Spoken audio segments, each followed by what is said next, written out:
everyone, and welcome to today's Twinkle Live Chat with me, Amy.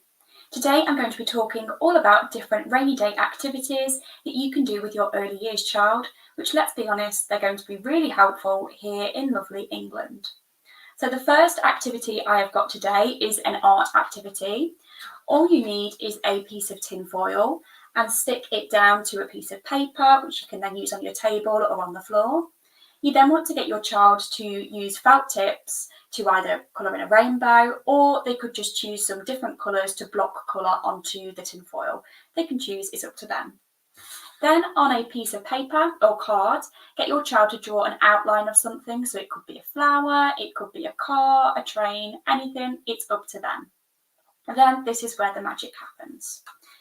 With a spray bottle with some water in it, simply get your child to spray the tin foil. It might start to run a little bit, that's fine, and it looks pretty.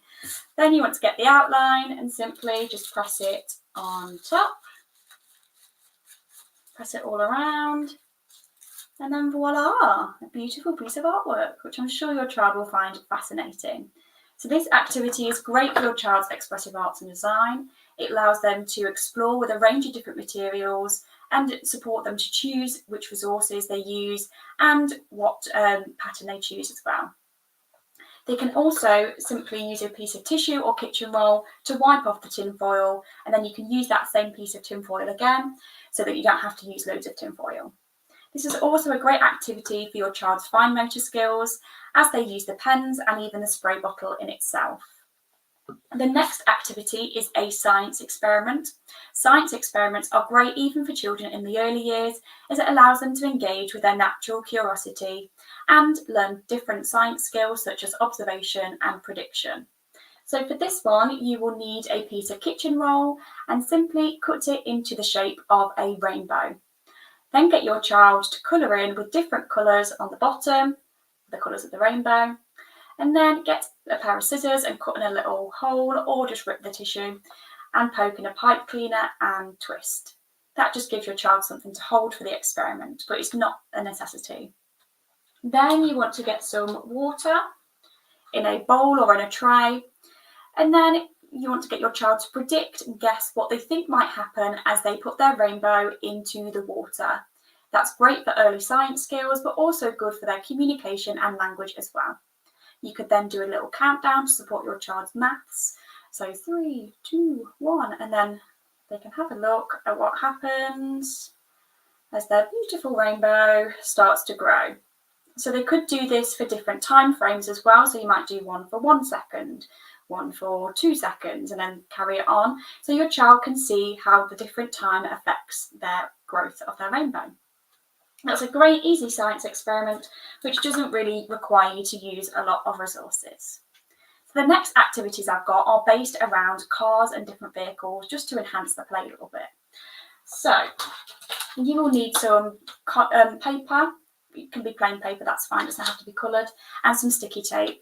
And then you can make some little tunnels on the floor or on a large activity tray, and your child can have a go at driving their car through the tunnels. You could also make it into more of a listening game by saying, oh, can you drive your car to the blue tunnel? Or can you drive it to the green? Or you could add on some phase 2 phonics sounds if your child's learning phase 2 phonics, or even some numbers or shapes of different colours as well, just to support their literacy and math skills a little bit further. Let me just check the comment section. If you've got any comments, please feel free to drop them in. And also another idea for car play is if you've got a little bit of a bigger car, is to get some felt tips and simply sellotape them around the back. Then provide your child with some paper on the floor or on a large activity tray and just allow them to experiment with making different marks. This is great for supporting your child's early mark making skills, but will also support their physical development as they crawl around and make different marks as well. So next we've got this, looks a little bit like this. So this is a pom-pom drop. All you need to do is get some cardboard tubes and then decorate them however you want. It doesn't necessarily have to look like these aliens or monsters. I'll let you decide what they are. It could look however you want it to. You could also simply just use masking tape with the cardboard tubes and attach them to your fence outside or your door if you don't mind. It's completely up to you. The idea is that your child experiments with dropping different pom-poms, it's got stuck, down the pipes. That's great for supporting your child's understanding of different forces, so different forces and speeds to support their science skills again. And you could also make it into more of a listening game by saying, oh, could you drop the pom-pom down the red alien? Or could you drop it down the purple alien? You could also discuss the different colours and shapes that you see. Why not make it into more of a maths activity by using a dice? Get your child to roll the dice and see if they can subitize, not count. So that's where you look at the amount but not count. And then they can have a go at dropping that specific amount of pom-poms down their tubes. You could also use this as an addition machine for children who are in reception. So again, use the dice, get your child to roll it, and then they can have a go with pencil if you want to, write on that number on each of the aliens, probably just two to start with. And then with a bowl underneath, get your child to drop that specific amount of pom-poms through the tubes.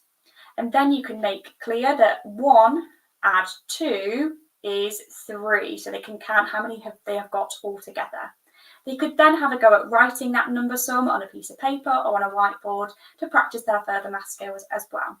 It's just a really fun and active way to keep maths engaging, and engaging in it in a more practical way is great for supporting your child's learning in the early years. Why not also send your child on a giant colour hunt? All you need is some paper with some felt tips and draw some different circles of different colours. And then you could put on a song or a timer, and your child has to go and search for different colours or resources and toys that are that colour. Then once the timer is finished, you could get your child to count how many different resources of each colour they've got, and also talk about which they've got more, which has got them least. You could also discuss different shapes, patterns and sizes as well to support maths and their vocabulary as well. Once they've finished with this, put on the song or the timer again and challenge them to put all of the resources back by the time the song or timer ends. So the final activity I've got today is a mess-free one, so you're welcome. All you need is a piece of paper, and what you want to do is sellotape it to a table or on the floor or onto your child's high chair if they're a little bit younger. And then get a piece of bubble wrap and squirt on some paint of different colours. Carefully turn it over and sellotape it all the way around the edges. I'd recommend putting another piece of bubble wrap on top just in case it starts to leak a little bit as well. So then your child can have a go at moving the paint round with their fingers and their hands, and eventually the colours will start to mix. That's great for exploring colour mixing, but it's also great to engage in a different resource, and they can have a go at how it feels and the different sounds, and even have a go at making it pop. Once it's finished, you can carefully peel off the sellotape and you've got a beautiful piece of artwork. So we've got many more ideas on the Twinkle Parents Hub, including a resource pack full of different rainy day family fun activities. On there, there's ideas for easy baking activities. There's some activities that use no resources and some quick ones too. There's all sorts on there. We also have a different resource full of different rainy day experiments that you can have a go at. All of these will keep you busy for many different rainy days to come. I hope you have found this live chat useful. If you've got any questions or comments, please leave them in the chat section and we will get back to you. I will be back on Monday for another live chat where I'm going to be doing our Phase 1 Phonics Part 2. Have a great day and I look forward to seeing you soon.